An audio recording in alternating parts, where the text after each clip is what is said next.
Paul Tostane, who founded the business in 2003. His specialty is financial settlement. That's his background in the stock and bond market from a computer angle, so he's a computer scientist. And his previous business was used by big investment houses to net off their internal trading every day and then settle onto Crest, which is where actual stocks and bonds sit in London, where they actually get parked in a big secure vault where the actual certificates go. So that was Paul's previous business. He exited that in about 2001, and he was looking for somewhere to put a chunk of change. And he was interested in gold because Gordon Brown was selling it. Okay, So that's if interesting. If the government is selling something, clearly it wasn't being done for price, because at the time the price was on the floor. And he... So therefore it had to be being done for some kind of ideological reason. Yeah. And Paul's own experience of working in the financial markets during the deregulation, the Big Bang of the 80s, and particularly privatisations, that had gone through London, British Gas, etc., British Telecom. If a government is selling an asset for ideological reasons, it's probably woefully underpriced, because governments tend to get this stuff wrong. Okay. So Paul became very interested in gold then, and as a private investor wanted to buy a sizable amount. Wasn't interested in coins or bars that he was going to keep at home. He wanted liquidity, he wanted security, he wanted those things taken care of. Found he couldn't do it, basically. He worked with a Swiss private bank. When was that around? About 2001. 2001. So he went to a Swiss private bank and said, I'd like to buy some gold in a vault, please. And they said, we can do that. He said, excellent. And then he got home and he looked at his contract note, what he actually bought, and discovered that he didn't own anything. He rang up the salesman and he said, I don't own anything here, do I? The salesman said, I think you do, but I'll go and check. And got back to him and said, no, you're right, you don't. You're an unsecured creditor. We owe you gold. Oh, okay.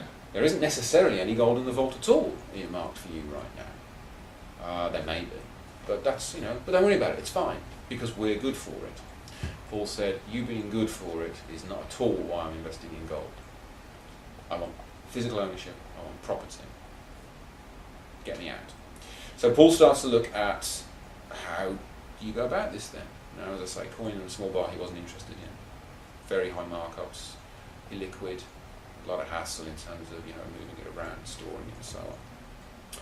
So he started to investigate how does the professional market do this, how is gold moved around the world in wholesale form, and began to educate himself and meet people and speak with people in the professional market about the large bar wholesale market, which is centred in London, has been for 250 years. And what's that called?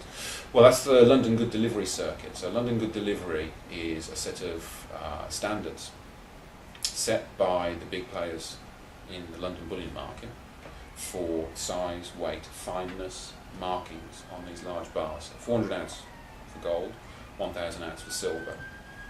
And the Good Delivery list, as it's known, is the list of refiners globally who are approved by the London Bullion Market Association, which is basically the trade body for the big market-making member banks and also companies such as ourselves who are involved in the wholesale market, who then set these standards and they do spot checks on the refiners who are approved. There's a very long process to get approval for producing good delivery bars. But then these bars, when they are refined and they're cast, they then have to stay within accredited storage, recognised good delivery storage. Once they come out, most of these bars are destined to come out of that system and to be melted down and turned into coin, or turned into small bars, or turned into jewellery, or dental fittings, or whatever it might be. This is the wholesale market. This is how gold moves around the world. A holding area. It's the wholesale end of the market. But certainly for investment, it's a very useful way of doing it as well, because you're talking about the very narrowest trading spreads, the most frictionless, cost-effective way of actually buying and selling and storing, because this is what the wholesale market is about. And once one of these bars is cast, it then stays within good delivery storage.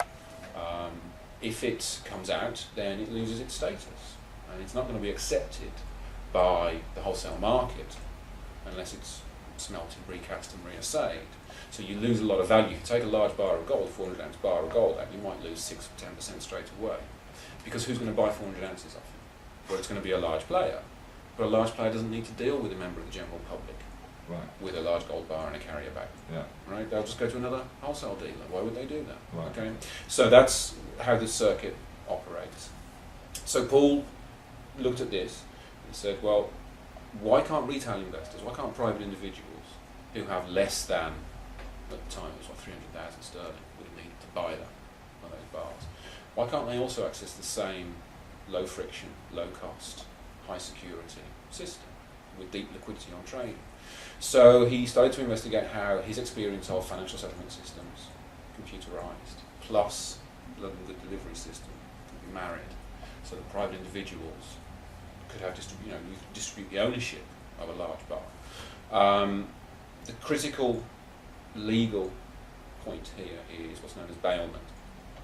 Bailment is where you give somebody property that belongs to you for safekeeping. You bail it to them. And it continues to be your property. It's like if you put your coat into a cloakroom in a nightclub, or you take your car to a garage to get fixed. Okay, you're not giving them the car. It's going into their safekeeping. But you still own it. So in the event that the custodian, the person who's looking after it, suffers a financial loss or become insolvent, their creditors cannot have any control over your property. It's not on their balance sheet. It is not an asset of theirs. Now, this is very different to, obviously, as people have been reminded by Cyprus recently, and as we saw throughout the banking crisis, this is very different to cash on deposit in the bank. You put cash into the bank now owns it. It's actually the bank's property now. They own that money.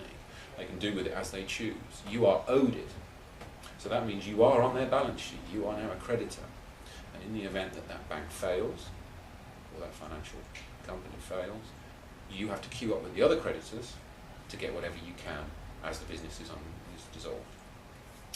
This is not something which most gold investors really want to be involved with. They want to be off risk to other people's financial solvency. And obviously physical gold has the advantages of real estate. If you own property without a mortgage, then again, you have a tangible physical asset which isn't reliant on anybody else's financial solvency. The great advantage compared to real estate, however, is that with gold and silver, you have a very deeply liquid international market. If you have a row of buy-to-let flats in Newcastle, say, you need a local buyer to take those off you. Okay, and there's not really a deal price at any one time other than what somebody will pay you on the day. Gold trades, turnover in the London bullion market, which is where the centre of global trading is done, is reckoned to be about $240 billion per day. Per day, which would make it bigger than all but the four largest currency pairs. Okay, so it's a very deep, very liquid market, and you've got buyers and sellers from all across the world transacting in that market. So that gives you the advantages of physical property, plus you've got deep liquidity. Okay. So there's really no need for you to be unallocated, which is what the credit risk that Paul first had when he went to the Swiss bank had, or what you have as a bank depositor.